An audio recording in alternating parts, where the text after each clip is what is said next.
Hello বন্ধুরা, আসসালামু আলাইকুম। সবাই কেমন আছেন? বন্ধুরা, শুভ সকাল।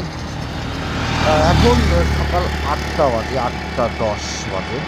আমি আছি এখন উল্লাপাড়াতে, যাচ্ছি হচ্ছে বগুড়া এবং একটা ট্যুর দিচ্ছি বগুড়া এবং নওগাঁ জেলাতে বাইক পথেই। দেখুন আমার এই যে বাইক পথ। কিন্তু বর্তমান যে এই 8টা 10 বাজে আমি উল্লাপাড়ার মধ্যে, কিন্তু যে পরিমাণ কুয়াশা আচ্ছন্ন পরিবেশ, বাইক চালাতে খুব কষ্ট হচ্ছে।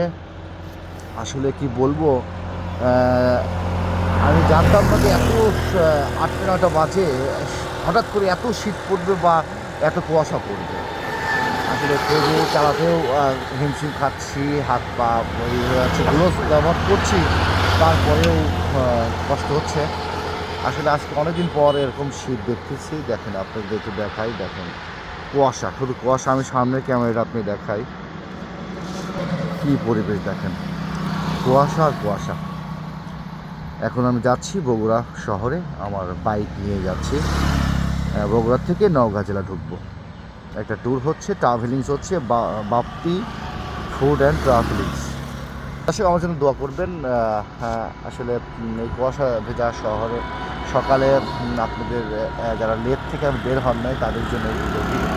আসলে আজকে খুবই কুয়াশা। হেলমেটের দেখেন পুরা পানি পড়ছে। আমি সবেমাত্র এইমাত্র উল্লাপাড়া পার হচ্ছি, সামনে রোড, বগুড়ার মধ্যে ঢুকবো। কুয়াশা পানি পড়ছে, খুবই বেকায়দা অবস্থা। যাই হোক, আমার জন্য দোয়া করবেন, আপনাদের জন্য দোয়া করি। ভালো থাকবেন, সুস্থ থাকবেন। আল্লাহ হাফেজ।